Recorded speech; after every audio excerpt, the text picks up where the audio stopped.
Welcome to Uncommon Knowledge. I'm Peter Robinson. We're shooting today in Fiesole, a town in the hills above Florence, Italy.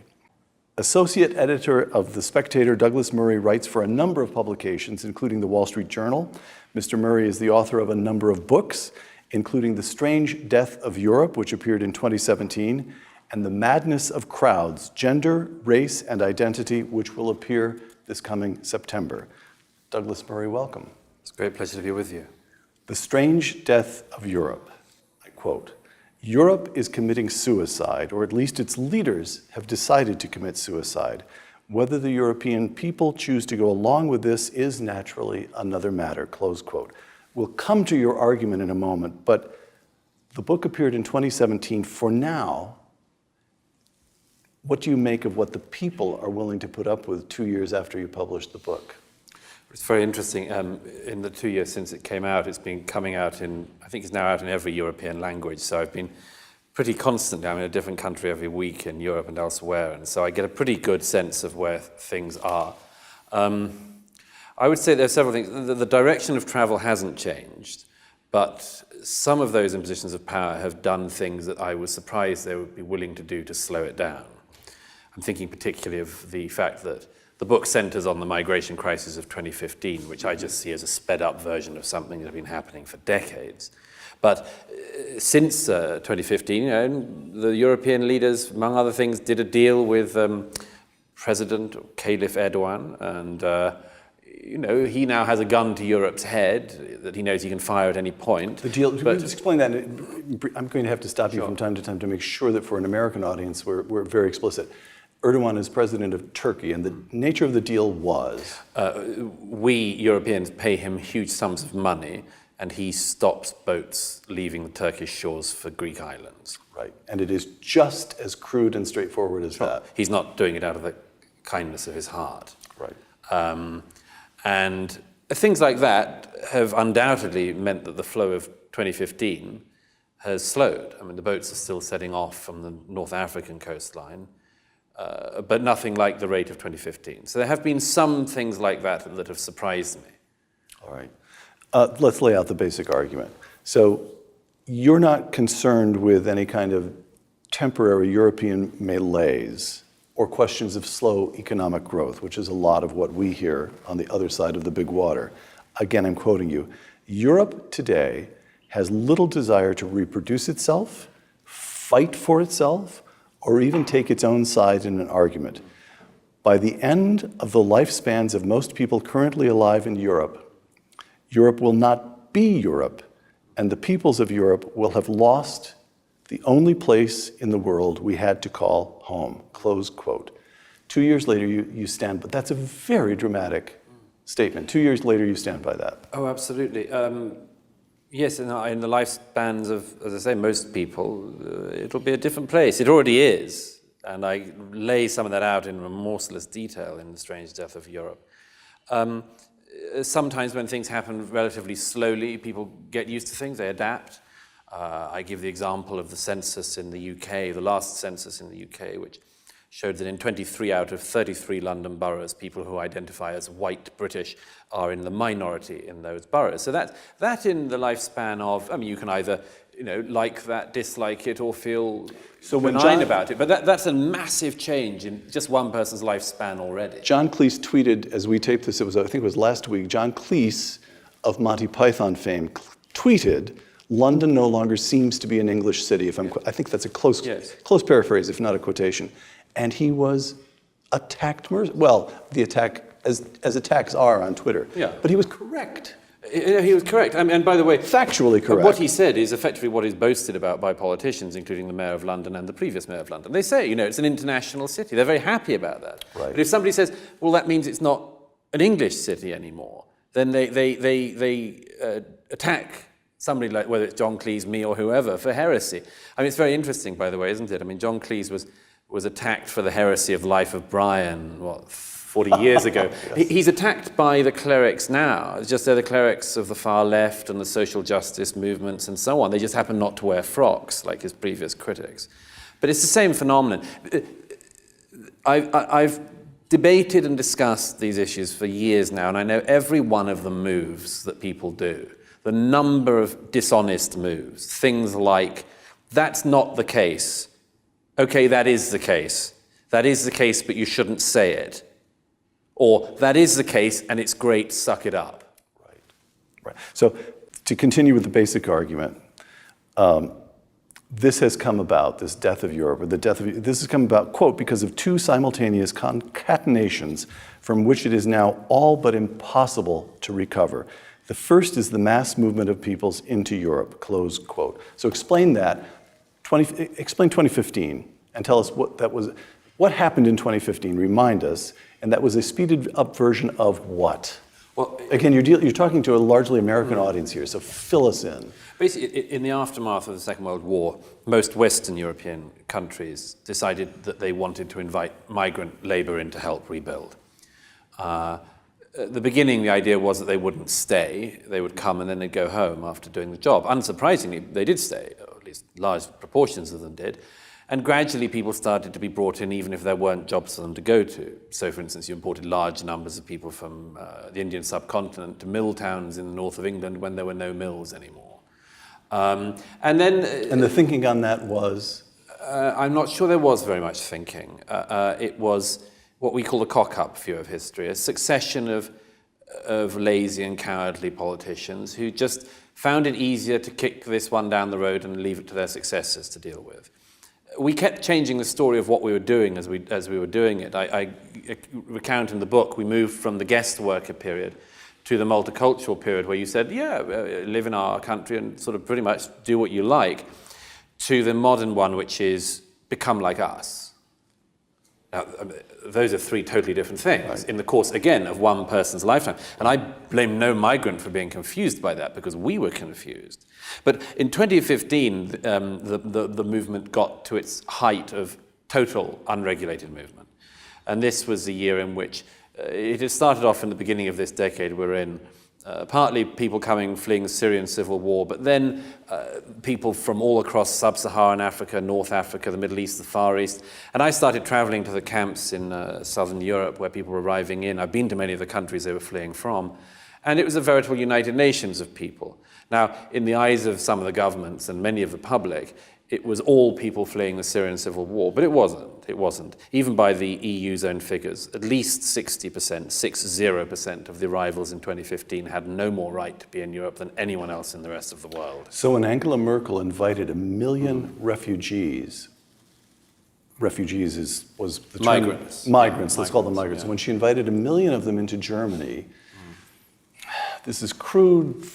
I'll put it badly. You sharpen up what I'm about to say because this is the way an American would look at it. The Germans are still acting in some way or another out of a sense of war guilt. Sure. That's straightforward. Oh, absolutely straightforward. I mean, there's no doubt about it. I mean, this is a job for a psychiatrist in many ways. Look at the reception at Munich station. As 10,000 people were arriving every 48 hours or so at the height of the movement in 2015.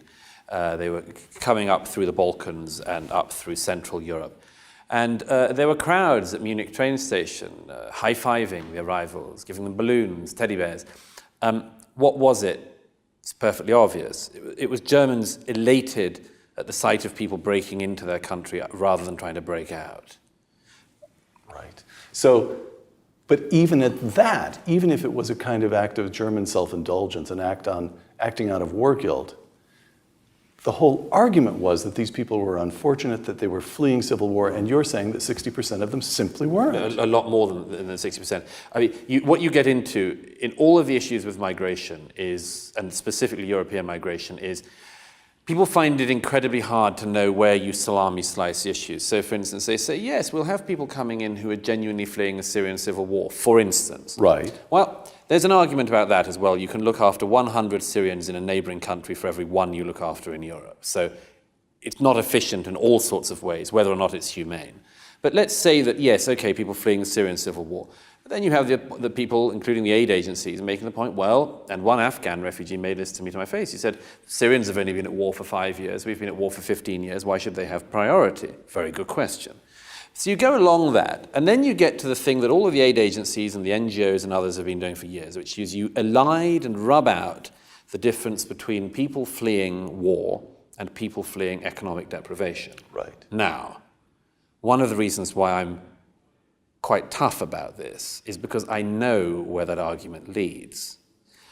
Gallup last year did a poll in sub-Saharan Africa. 1/3 of sub-Saharan Africans want to move. They're not going to go to Saudi Arabia. They're not planning to break into Yemen.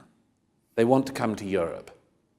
Now, in my view, the catastrophe underlying all of this is the presumption that every country in the world is basically a country for the people of that country, apart from Europe, and Europe is a place for the world.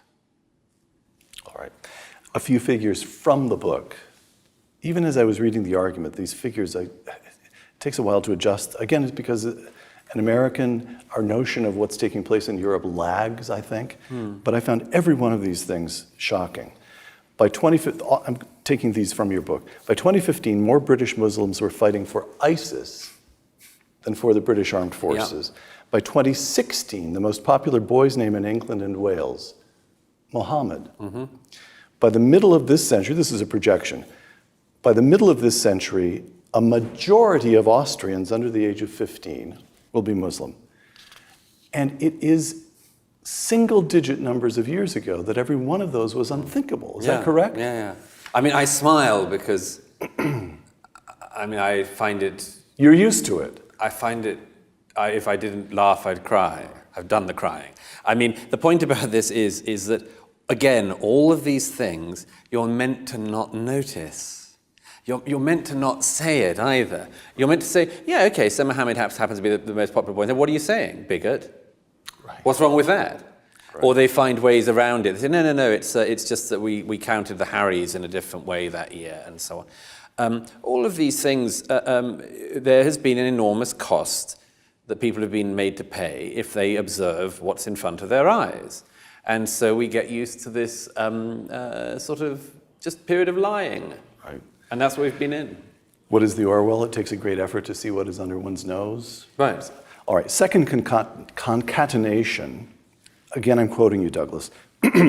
At the same time that we've had this influx, at the same time Europe has lost faith in its beliefs, traditions, and legitimacy. Europe is now deeply weighed down with guilt for the past. And there is also the problem of an existential tiredness. Yes. And a feeling that perhaps for Europe, the story has run out and a new story must be allowed to begin. Okay, take us through that a little. Now, the German war guilt, that's clear. Britain seems to me to be, so again, I'm speaking as an American. What was the Churchill movie that was just a big hit last year? We think of Britain. Britain has no apologies to make, no reason to feel guilty. Neil Ferguson, other people who've looked at the British colonies, on balance, it's a transfer of human capital. Right. They're not impoverishing the people of India. On the contrary. Right. And so why would you include Britain? Britain's the hard case to understand why Britain should feel guilty. Yes. Or an existential fatigue. There's several things. One is the phenomenon that if you or I were to sum up all people across, say, Asia as having responsibility for the same thing, people would say, Madness. That's mad. I mean, you're not even picking out the important distinctions. You're being very generalizing. Right. But you can do that with Europe. So you can say, we did the Holocaust in Europe. You can even get away with that in London. Sorry, we. And then you take the other one, post-colonialism, which you refer to. Post-colonialism and post-colonial guilt is suffered in almost equal measure by, for instance, Britain, which undoubtedly ran quite a lot of the world in the past, and Sweden, which did not. So there's a strange thing that has emerged, which I try to explain in the book, where we end up summing up ourselves by our collectively worst moments. The flip side of that is we look at everyone else only by their best. So recent years, for instance, we've heard an awful lot, certainly since 9/11, about the Islamic Neoplatonists. No one talked very much about the Islamic Neoplatonists until this last 20 years. But the Islamic world is best represented by the Islamic Neoplatonists, whereas Europe is best represented by Auschwitz. Well, here you get to one of the problems of this, is that we are... That's just uninformed. Yeah, of course it's uninformed. All of it's uninformed, and it's also imbibed by vast swathes of the public and told to them by a huge amount of academics, media, politicians, and others. There's several reasons for that, isn't there? One is that you can do that almost cost-free as a modern politician, can't you? It's like the endless apologies for historical acts. It can gain you something, but it costs you nothing. All you're doing is selling out and misrepresenting the past. But you yourself might be able to polish a bit of your halo or burnish your reputation in some way. But this is just one element of this. This thing I describe as the sense of the story running out. A couple of people have said, and I'm very glad they've pointed this out, that in some ways it's the most original part of the argument of my book. The immigration bit is important and people should know about it. But this second bit, the us bit, what is it about us that would mean this all happened? Mm-hmm. Not many people have, I think, written about. And by the way, I'm very disturbed about this because almost none of my critics, and there are some sadly, but almost none of them pick up on this thing. Almost none of them. They go for me over the immigration, right. But they never pick up on this. I have not to date had one critic who said, you're wrong on the existential tiredness. You're wrong on that. Our best days are all ahead of us, or any of that. I don't get any of that. And that's a disappointment because I was rather hoping I would. Well, all right, so let's take a moment. Help me think it through, layman that I am, that I haven't thought about this in any great detail. So what's the parallel? The parallel, I don't know, 5th century Rome, collapse of civilizational self-confidence. Of course they could have kept the barbarians out of the city, but they permitted the city to be sacked for reasons that don't make any sense all these years later. Yeah. And we get the same, you can see why Europe would have felt that the First World War was a catastrophe. Yeah. Second World War is in some ways a reparation. And in all the years since the Second World War, the Germans have made this concerted effort to build a good society. Right. There's been economic recovery of all kinds. And instead of feeling a sense of pride and accomplishment, it's just exhaustion. Well, why? Why? The why is this. Almost everything is still behind crime scene tape. You mentioned World War I, yes. Borders. Okay, I was in the Middle East again recently. In the Middle East, most countries recognize borders to be a prerequisite for peace. If you don't have borders, you're in trouble. Europe thinks that borders are the cause of war. Okay, so that's just the beginning of geography problems. Right. Move on. We had wars of religion before we had the wars of nation states. Some people forget that now, but it means that religion also is to a great extent behind crime scene tape. In the 20th century, it was Europe that came up with the two twin nightmares of fascism and communism. So we're very distrustful of not just politics and political ideas, but the philosophy and possibilities that might lead to them. So it leaves you in this position where absolutely everything is still a crime scene, and you're trying to work out how it happened. And that's why whenever anyone mentions something like borders, Angela Merkel and everybody else in any position of power hears, but the strong borders would be a reason we go to war again. That's what we did then. Ideas. This is why this is a terrible thing to say for some philosopher friends, but European ideas, to a great extent, philosophy has become a game. I'm not saying it hasn't in America as well. It's a sort of hermeneutical game. You can look at the game, but you can't play it because you daren't, because you know what you might go back to. I describe in the book I had a sort of just terrible moment of realization about this some years ago at a conference at Heidelberg. And I just realized every single idea was off the table. Not only the ideas, the words. You couldn't say culture. It was almost a meltdown when I did. You can't use anything because everything might make us do it all again. Well, it's not surprising in that situation that people would have a sense of weariness. Is that something behind,